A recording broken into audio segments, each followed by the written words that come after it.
আমরা 4 জন লোককে VR হেডসেটস পরিয়েছি।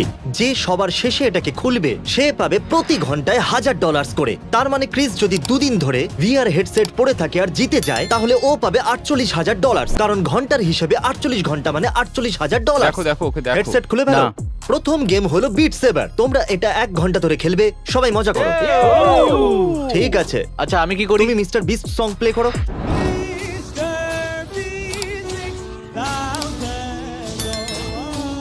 Mister beast. তুমি এরকম ঝুঁকে রয়েছো কেন? কারণ আমি লম্বা আর এগুলো সব নিচে আছে। ঠিক আছে, আমাদের কাছে গ্রিন স্ক্রিন আছে, আমরা যে কোনো কিছু করতে পারি। চলো একটু পেঁয়াজ কেটে দেখি। বাহ, বেশ ভালো করছো। ওহ, এর চুলগুলো এত অদ্ভুত কেন? ये নোটস বাঁচাও। ও ও ও আরে তুমি এটা কি আরে আমি করলে? এটা কি করে দিলাম? আরে ওকে একটা সেফটি স্ট্র্যাপ দাও, ও, না হলে আবার ভাঙবে। ও। শুনতে হবে করে। এরা এই